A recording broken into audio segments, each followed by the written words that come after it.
Halo Tribuners, Anda sedang menyaksikan program Breaking News bersama saya Nurul Asari. DPR RI resmi mengesahkan rancangan undang-undang atau RUU tentang Daerah Khusus Jakarta menjadi undang-undang. Keputusan ini diambil pada rapat paripurna DPR RI ke-14 di Gedung Nusantara II Kompleks Parlemen Senayan Jakarta pada Kamis 28 Maret 2024. Adapun rapat ini dipimpin langsung oleh Ketua DPR RI yakni Puan Maharani.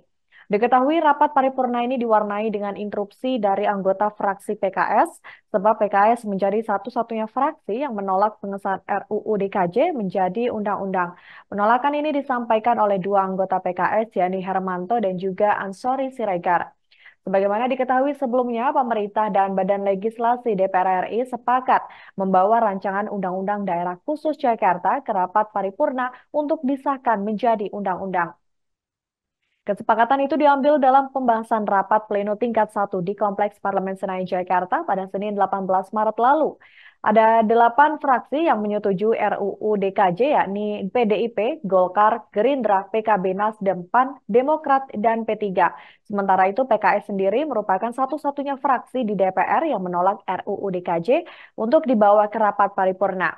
Ketua Balik DPR Supratman Andi Tas lalu meminta persetujuan seluruh anggota Balik agar RUU DKJ ini dibawa ke paripurna. Anggota Balik fraksi PKS Ansori Siregar pun mengatakan bahwa pihaknya menolak RUU DKJ lantaran terbentur dengan hukum pembentukan perundang-undangan.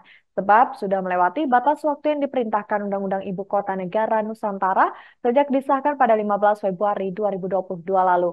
Sedangkan dalam Undang-Undang IKN Pasal 41 Ayat 2 dijelaskan bahwa RUU DKJ ini paling lambat disahkan 2 tahun setelah Undang-Undang IKN diundangkan.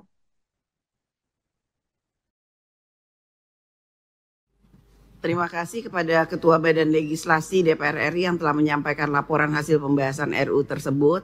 Selanjutnya kami akan menanyakan kepada setiap fraksi apakah rancangan undang-undang tentang perubahan kedua atas Undang-Undang Nomor 6 Tahun 2014 tentang Desa dapat disetujui untuk disahkan menjadi undang-undang. Setuju ya?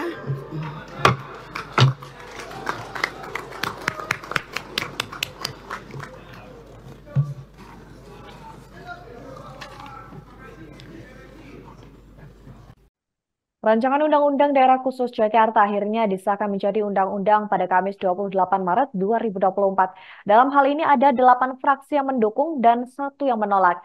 PKS menjadi satu-satunya yang menolak keputusan tersebut dengan beberapa alasan. Anggota fraksi PKS Hermanto mengatakan bahwa pihaknya mengusulkan DKJ harus memiliki label khusus seperti ibu kota legislatif. Fraksi PKS mengusulkan hal itu lantaran menilai Jakarta memiliki kompleks parlemen. Sementara di ibu kota Nusantara sendiri belum memiliki kompleks parlemen.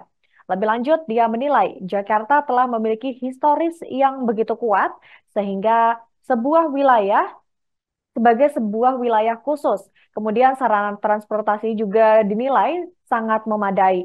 Selain itu, anggota Balik fraksi PKS Ansori Siregar mengatakan bahwa pihaknya menolak RUU DKJ lantaran terkesan terburu-buru.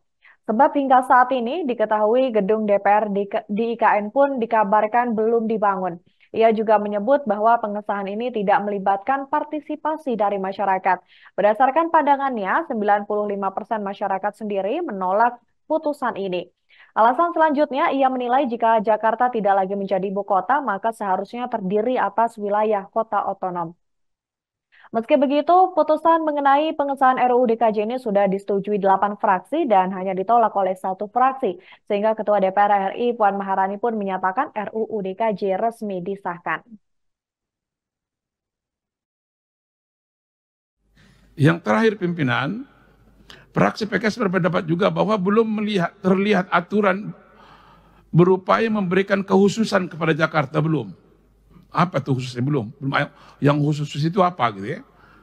Jadi misalnya aturan yang dapat mempertahankan bahwa bahkan meningkatkan posisi Jakarta sebagai pusat perekonomian Indonesia. Misalnya dengan penghapusan pajak seperti Batam. Nggak ada di pasal-pasal itu, penghapusan itu. Apa kekhususannya gitu. Ya. Tentang ya sebagai ibu kota Jakarta juga tadi yang terakhir tadi apa yang dilakukan oleh ya, oleh Bapak Hermanto tadi, bahwa kita jadikan kota Jakarta ini kota legislatif, mungkin IKN kota eksekutif, untuk yudikatifnya nanti terserah di kota mana, seperti yang ada di Afrika Selatan. Demikian pimpinan. Assalamualaikum warahmatullahi wabarakatuh. DPR RI resmi mengesahkan RUU DKJ menjadi undang-undang dan pengesahan ini dilakukan saat sidang rapat paripurna di Gedung Nusantara 2 Gedung DPR MPR Jakarta pada Kamis 28 Maret. Dalam rapat tersebut, Ketua Badan Legislatif DPR RI Supratman Andi Aktas menyampaikan beberapa poin mengenai perubahan undang tersebut. Adapun poin pertama adalah perbaikan definisi kawasan aglomerasi dan ketentuan mengenai penunjukan ketua dan anggota Dewan Aglomerasi oleh Presiden yang tata cara pertunjukannya diatur dengan peraturan Presiden. Kemudian poin kedua, ketentuan mengenai gubernur dan wakil gubernur yang dipilih melalui mekanisme pemilihan. Kemudian poin ketiga adalah penambahan alokasi dana paling sedikit 5% bagi kelurahan yang berasal dari APBD provinsi sesuai dengan beban kerja dan wilayah administratif yang wajib diperuntukkan untuk menyelesaikan masalah sosial. Kemudian poin keempat adalah peraturan mengenai pemberian 15 kewenangan khusus bagi pemerintah daerah khusus Jakarta.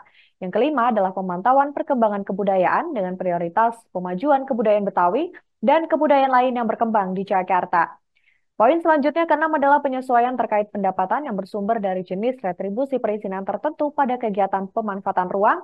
Dan yang terakhir adalah penambahan ketentuan lain terkait dengan pertanahan. Adapun dalam rapat ini didukung dengan 8 fraksi, yakni PDIP, Golkar, Gerindra, PKB, Demokrat, Nasdem, PAN, dan P3. Kemudian 1 fraksi yang menolak adalah PKS. 1. Perbaikan definisi kawasan aglomerasi dan ketentuan mengenai penunjukan ketua dan anggota Dewan Aglomerasi oleh Presiden yang tata cara penunjukannya diatur dengan keputusan peraturan Presiden. Kedua, ketentuan mengenai gubernur dan wakil gubernur dipilih melalui mekanisme pemilihan. Ketiga, penambahan alokasi dana paling sedikit 5% bagi kelurahan yang berasal dari APBD provinsi sesuai dengan beban kerja dan wilayah administratif yang wajib diperuntukkan untuk menyelesaikan masalah sosial kemasyarakatan.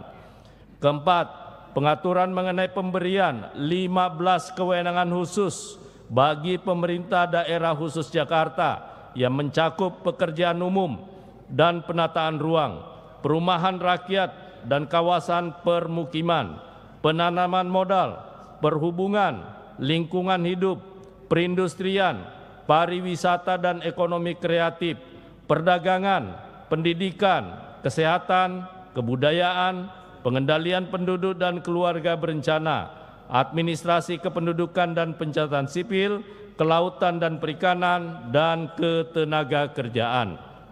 Kelima, pemajuan kebudayaan dengan prioritas pemajuan kebudayaan Betawi dan kebudayaan lain yang berkembang di Jakarta, pelibatan lembaga adat dan kebudayaan Betawi, serta pembentukan dana abadi kebudayaan yang bersumber dari anggaran pendapatan dan belanja daerah.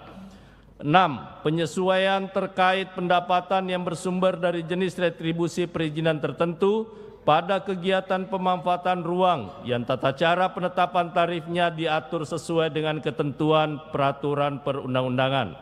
Ketujuh, penambahan ketentuan lain terkait dengan pertanahan. Ketua Rapat Anggota Dewan hadir yang kami hormati, setelah melakukan pembahasan 734 DIM dengan pemerintah pada tanggal 18 Maret, Badan Legislasi menyelesaikan rapat kerja bersama dengan pemerintah dan Dewan Perwakilan Daerah Republik Indonesia. Pemerintah dalam hal ini diwakili Menteri Dalam Negeri, Menteri Keuangan, Menteri Perencanaan Pembangunan Nasional, Kepala Bappenas, Menteri Pendayagunaan Aparatur Negara dan Reformasi Birokrasi, serta Menteri Hukum dan Hak Asasi Manusia. Rapat kerja dalam rangka pengambilan keputusan pembicaraan tingkat 1 atas hasil pembahasan RUU Daerah Khusus Jakarta mengagendakan mendengarkan pandangan mini fraksi terhadap hasil pembahasan RUU tersebut dengan hasil sebagai berikut.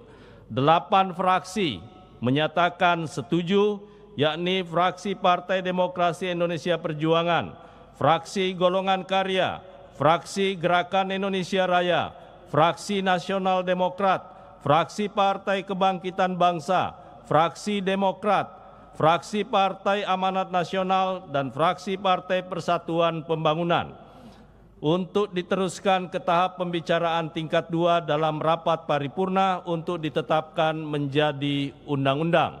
Sementara 1 fraksi, yakni fraksi Partai Keadilan Sejahtera, menyatakan menolak. Demikian program Breaking News hari ini. Saya Nurul Asari dan tim yang bertugas pamit undur diri. Terima kasih atas kebersamaan Anda. Sampai jumpa. Download Tribun X sekarang. Menghadirkan lokal menjadi Indonesia.